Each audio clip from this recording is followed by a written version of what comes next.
Mixed vegetable കറി ഉണ്ടാക്കാനായിട്ട് ഞാനിവിടെ 2 സവോള ചെറുതായിട്ട് സ്ലൈസ് ചെയ്ത് വെച്ചിട്ടുണ്ട്. ഒരു 7 വെളുത്തുള്ളി സ്ലൈസ് ചെയ്തിട്ടുണ്ട്.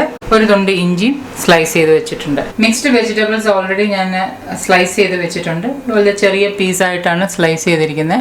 1/2 കോളിഫ്ലവർ, 2 ക്യാരറ്റ്, ഒരു മുള്ളങ്കി, ഒരു 3 ഉരുളക്കിഴങ്ങ് ഇങ്ങനെ ചെറുതായിട്ട് അരിഞ്ഞ്, പിന്നെ ബീൻസ് ഒരു പിടി ഇതുപോലെ ചെറുതായിട്ട് അരിഞ്ഞു, പിന്നെ 1 cup frozen piece, 2 medium sized tomato. ഞാനിത് നാടൻ ടൊമാറ്റോ ആണ് ഉപയോഗിക്കുന്നത്. ഇവിടെ 2 തരത്തിലുള്ള ടൊമാറ്റോ കിട്ടും. ഈ ബോൾ ടൊമാറ്റോ എന്ന് പറഞ്ഞാൽ നല്ല റെഡ് കളറാണ്, പക്ഷെ അതിന് വലിയ പുളിയില്ല. ഇത് വെറും നാടൻ ടൊമാറ്റോ, ഇതിന് നല്ല പുളിയുണ്ട്. അപ്പം ഞാൻ 2 എണ്ണേ അതുകൊണ്ട് ഉപയോഗിക്കുന്നുള്ളൂ. ഞാനൊരു ഡീപ്പ് അയൺ സ്കില്ലറ്റിലാണ് ഈ കറി ഉണ്ടാക്കാൻ പോകുന്നത്. കഴിയുന്നതും അയൺ പാൻ അല്ലെങ്കിൽ അയൺ കടായിൽ കുക്ക് ചെയ്യാൻ ശ്രമിക്കുക. കാരണം എസ്പെഷ്യലി നമ്മുടെ കേരളത്തിൽ ഒരുപാട് സ്ത്രീകൾക്ക് അയൺ ഡെഫിഷ്യൻസി, അനീമിയ ഉണ്ട്. ഒരു പരിധി വരെ നമ്മൾ അയൺ കുക്കിംഗ് പാനിൽ കുക്ക് ചെയ്യുകയാണെങ്കിൽ ഫുഡിലൂടെ കുറച്ച് അയൺ കണ്ടന്റ് നമുക്ക് കിട്ടും. ഈ അയണും തൈറോയിഡും തമ്മിൽ ഒരു കണക്ഷൻ ഉണ്ട്. അപ്പം നമുക്ക് ഈ അയൺ ഡെഫിഷ്യൻസി ഉണ്ടായാൽ അത് തൈറോയിഡ് ഉണ്ടാകാനുള്ള ഒരു ചെറിയ ഒരു ചാൻസും കൂടെ അതിൽ നിന്ന് വരും. അപ്പം അതുകൊണ്ട് കഴിയുന്നത് നമ്മൾ ഇങ്ങനെ ചെറിയ ചെറിയ മാറ്റങ്ങളൊക്കെ വരുത്തിയാൽ നമുക്ക് ഈ അയൺ ഡെഫിഷ്യൻസി ഒക്കെ ഒരു പരിധി വരെ മരുന്നുകളൊന്നും ഇല്ലാതെ നമുക്ക് മാനേജ് ചെയ്യാൻ പറ്റും. ഈ ചൂടായ പാനിലേക്ക് ഞാനൊരു 1.5 ടേബിൾ സ്പൂൺ വെളിച്ചെണ്ണ ആഡ് ചെയ്യാണ്. ഞാൻ മില്ലിൽ ആട്ടിയ വെളിച്ചെണ്ണയാണ് ഉപയോഗിക്കുന്നത്. ഇനി ഈ ചൂടായ എണ്ണയിലേക്ക് 3/4 ടീസ്പൂൺ ജീരകം ആഡ് ചെയ്യാം. ജീരകം ഒന്ന് പൊട്ടി കഴിയുമ്പോൾ അതിലേക്ക് നമ്മൾ അരിഞ്ഞു വെച്ചിരിക്കുന്ന ഇഞ്ചിയും വെളുത്തുള്ളിയും സവോളയും ആഡ് ചെയ്യാം. നന്നായിട്ടൊന്ന് ഇളക്കി കൊടുക്കാം. ഇരുമ്പ് ചട്ടിയിലൊക്കെ നമ്മൾ സവോള വഴറ്റുമ്പോൾ പെട്ടെന്ന് തന്നെ വഴണ്ടി വരും. അത് മാത്രമല്ല നല്ല സീസൺഡ് പാൻ ആണെങ്കിലും ഇതൊട്ടും സ്റ്റിക്ക് ചെയ്യത്തില്ല. ഞാൻ ഈ ചട്ടി നന്നായിട്ട് സീസൺ ചെയ്തതാണ്. അപ്പം അതുകൊണ്ട് ഒരു 1.5 ടേബിൾ സ്പൂണിലൊക്കെ നല്ല സുഖമായിട്ട് നമുക്ക് കറി ഉണ്ടാക്കി എടുക്കാൻ പറ്റും. ഞാൻ ഓൾറെഡി എൻ്റെ സ്കിന്നി റെസിപ്പീസ് എന്ന് പറഞ്ഞ ചാനലിൽ ഈ അയൺ പാൻ എങ്ങനെയാണ് സീസൺ ചെയ്യേണ്ടത്, ഇതിലെങ്ങനെയാണ് കുക്ക് ചെയ്യേണ്ടത്, ഇതെങ്ങനെയാണ് മെയിൻറ്റെയിൻ ചെയ്യേണ്ടത് എന്നൊക്കെയുള്ള വീഡിയോസ് ഞാൻ ഓൾറെഡി ആഡ് ചെയ്തിട്ടുണ്ട്. ഇനി സവോള നല്ലതായിട്ട് ഒരു ലൈറ്റ് ബ്രൗൺ നിറം ആവുന്നിടം വരെ നമുക്ക് വഴറ്റാം. 1 ടീസ്പൂൺ ഉപ്പ് ആഡ് ചെയ്യുന്നു. സവോള വഴന്നുകൊണ്ടിരിക്കുമ്പോൾ ഉപ്പ് ആഡ് ചെയ്യുകയാണെങ്കിൽ പെട്ടെന്ന് തന്നെ സവോള വഴന്നു കിട്ടും. എണ്ണ തീരെ കുറവായതുകൊണ്ട് ഞാൻ ചെറിയ തീയിലാണ് ഇട്ടിരിക്കുന്നത്. ചെറിയ തീയിലാണെങ്കിലും ഇരുമ്പ് ചട്ടി ആയതുകൊണ്ട് നല്ല ഹീറ്റ് ഉണ്ടാവും. സവോള ഏതാണ്ട് ലൈറ്റ് ആയിട്ടൊന്ന് വഴലാൻ തുടങ്ങിയിട്ടുണ്ട്. ഇപ്പൊ സവോള നല്ല ഗോൾഡൻ ബ്രൗൺ ആയിട്ട് വഴന്നു വന്നിട്ടുണ്ട്. ഇനി ഇതിലേക്ക് 1 തണ്ട് കരിവേപ്പില ആഡ് ചെയ്യാം. ഞാൻ എൻ്റെ റെസിപ്പീസിൽ കൂടുതലും കരിവേപ്പിലയാണ് യൂസ് ചെയ്യുന്നത്.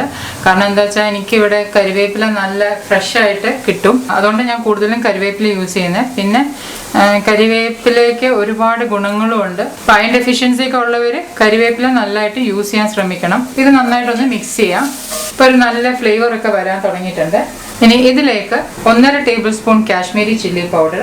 കാശ്മീരി ചില്ലി പൗഡറിന് എരിവ് കുറവാണ്, അതുകൊണ്ട് ഞാൻ ഒരു 1.5 tablespoon Kashmiri chilli powder ഉപയോഗിക്കുന്നത്. സാധാരണ ചില്ലി പൗഡർ ഉപയോഗിക്കുന്നതെങ്കിൽ ഒരു 3/4 ടേബിൾ സ്പൂൺ ഒക്കെ മതിയാവും. ഒരു 1/2 ടീസ്പൂണ് ഗരം മസാല. ഗരം മസാലയുടെ വീഡിയോ ഞാൻ ഓൾറെഡി ഷെയർ ചെയ്തിട്ടുണ്ട്. ഗരം മസാല വീട്ടിലുണ്ടാക്കാനൊക്കെ വളരെ എളുപ്പമാണ്, കടയിൽ നിന്ന് വാങ്ങേണ്ട ആവശ്യമൊന്നുമില്ല. 1/2 ടീസ്പൂണ് മഞ്ഞൾപ്പൊടി, 3 ടീസ്പൂൺ മല്ലിപ്പൊടി. മല്ലിപ്പൊടിയൊക്കെ ഞാൻ വീട്ടിൽ തന്നെ പൊടിച്ചെടുക്കുന്നതാണ്. മല്ലി ഒന്ന് ജസ്റ്റ് ഒന്ന് വെയിലത്ത് വെച്ചിട്ട് ചുമ്മാ മിക്സിയിലിട്ടൊന്ന് പൊടിച്ചെടുത്താൽ മതി. കടയിൽ നിന്ന് മല്ലിപ്പൊടി ഒന്നും വാങ്ങേണ്ട ആവശ്യമില്ല. ഇനി ഇതൊന്ന് നന്നായിട്ടൊന്ന് ഇളക്കി കൊടുക്കാം. ജസ്റ്റ് ഒരു 30 സെക്കൻഡ് വല്ലതും ഒന്ന് ഇളക്കിയാൽ മതി. അപ്പോൾ ഒന്ന് ഇതിൻ്റെ പച്ചമണമൊക്കെ ഒന്ന് മാറി കിട്ടും. ഇനി ഇതിലേക്ക് 2 ടൊമാറ്റോ ആഡ് ചെയ്യാം. ടൊമാറ്റോ എളുപ്പം വേകാൻ വേണ്ടി ഒരു 2-3 ടേബിൾ സ്പൂൺ വെള്ളവും കൂടെ ആഡ് ചെയ്യാം. എന്നിട്ടിത് നന്നായിട്ടൊന്ന് മിക്സ് ചെയ്ത് അടച്ചു വെച്ച് ടൊമാറ്റോ ഒന്ന് വേവിച്ചെടുക്കാം. ടൊമാറ്റോ നന്നായിട്ട് വെന്തിട്ടുണ്ട്. ഇതൊന്ന് നല്ലതായിട്ടൊന്ന് ഇളക്കി കൊടുക്കാം. ഇങ്ങനെ അടച്ചു വെച്ച് കുറച്ച് വെള്ളം ഒഴിച്ച് കുക്ക് ചെയ്യുമ്പം ടൊമാറ്റോ നന്നായിട്ട് വെന്തുടയും. ഇതൊരു 2-3 മിനിറ്റ് ഒന്ന് ചെറിയ തീയിലൊന്നിങ്ങനെ വഴറ്റി കൊടുക്കാം. അപ്പോൾ എണ്ണ ഒന്ന് തെളിഞ്ഞ് വരാൻ വേണ്ടിയാണ്. അപ്പോൾ ഓയിലൊക്കെ ചെറുതായിട്ട് സൈഡിൽ നിന്നൊക്കെ റിലീസ് ചെയ്ത് വരാൻ തുടങ്ങിയിട്ടുണ്ട്. ഇനി നമുക്ക് ഇതിലേക്ക് 1.5 കപ്പ് വെള്ളം ആഡ് ചെയ്യാം. ഇനി തീ കൂട്ടി വെച്ച് ഈ വെള്ളം ഒന്ന് തിളയ്ക്കണം. ഈ കറി ചപ്പാത്തിയുടെ കൂടെയും പത്തിരിയുടെ കൂടെയും ഗീ റൈസിൻ്റെ കൂടെയൊക്കെ നന്നായിട്ട് ചേരും. ഗ്രേവി തിളച്ച് വരാൻ തുടങ്ങിയിട്ടുണ്ട്. ഇനി നമുക്കിതിലേക്ക് അരിഞ്ഞു വെച്ചിരിക്കുന്ന വെജിറ്റബിൾസ് ആഡ് ചെയ്യാം. എന്ത് വെജിറ്റബിൾ വേണേലും ഈ കറിയിൽ ചേർക്കാം. ഇപ്പം ബ്രോക്കോളി ഉണ്ടെങ്കിൽ ബ്രോക്കോളി ആഡ് ചെയ്യാം, പിന്നെ പനീർ ഉണ്ടെങ്കിൽ പനീർ ആഡ് ചെയ്യാം. ഈ കറിക്ക് ഒരു ഇറച്ചിക്കറിയുടെ ഒക്കെ ഒരു ടേസ്റ്റും ഫ്ലേവറും ഒക്കെ ഉണ്ട്. കാരണം നമ്മൾ ഇറച്ചിക്കറിയൊക്കെ ഉണ്ടാക്കുമ്പം ഉപയോഗിക്കുന്ന മസാലകളൊക്കെ ആണല്ലോ ഉപയോഗിച്ചിരിക്കുന്നത്. അപ്പം അതുകൊണ്ട് ചപ്പാത്തിക്കൊക്കെ നല്ലൊരു കോമ്പിനേഷനാണ്. ഇനി അടച്ചു വെച്ച് നമുക്ക് ഈ വെജിറ്റബിളൊക്കെ ഒന്ന് വേവിച്ചെടുക്കാം. ഇനി തീ കുറച്ച് വെച്ച് ഇത് വേവിച്ചെടുക്കാം. ഒരു 5 മുതൽ 7 മിനിറ്റ് വരെ മതിയായിരിക്കും. ഇപ്പോൾ ഒരു 6 മിനിറ്റ് ആയിട്ടുണ്ട്. നമുക്കൊന്ന് ചെക്ക് ചെയ്യാം. ജസ്റ്റ് ഒന്ന് ഇളക്കി കൊടുക്കാം. പൊട്ടറ്റോ വേകുന്നതാണ് ഇതിൻ്റെ കണക്ക്. പൊട്ടറ്റോ നന്നായിട്ട് വെന്തിട്ടുണ്ട്. ഇതിലേക്ക് 1 കപ്പ് ഫ്രോസൺ പീസ് ആഡ് ചെയ്യാം. നന്നായിട്ടൊന്ന് മിക്സ് ചെയ്തിട്ട് വീണ്ടും ഇത് അടച്ചു വെച്ച് ഒരു 3 മിനിറ്റും കൂടെ കുക്ക് ചെയ്യാം. ഇപ്പം 3 മിനിറ്റ് ആയിട്ടുണ്ട്. ഞാൻ നമുക്കൊന്ന് ചെക്ക് ചെയ്യാം. ജസ്റ്റ് ഒന്ന് ഇളക്കി കൊടുക്കാം. ഉരുളക്കിഴങ്ങൊക്കെ നന്നായിട്ട് വെന്തിട്ടുണ്ട്. ഇനി ഇപ്പോൾ കറി ഏകദേശം റെഡിയായി.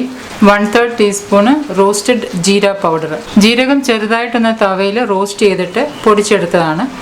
അപ്പോൾ ഇതൊന്ന് സ്പ്രിങ്കിൾ ചെയ്യാം. നല്ലൊരു ഫ്ലേവറും മണവും ഒക്കെ കറിക്ക് വരും. ഇതെല്ലാം നന്നായിട്ടൊന്ന് മിക്സ് ചെയ്ത് ഇനി തീ കെടുത്താം.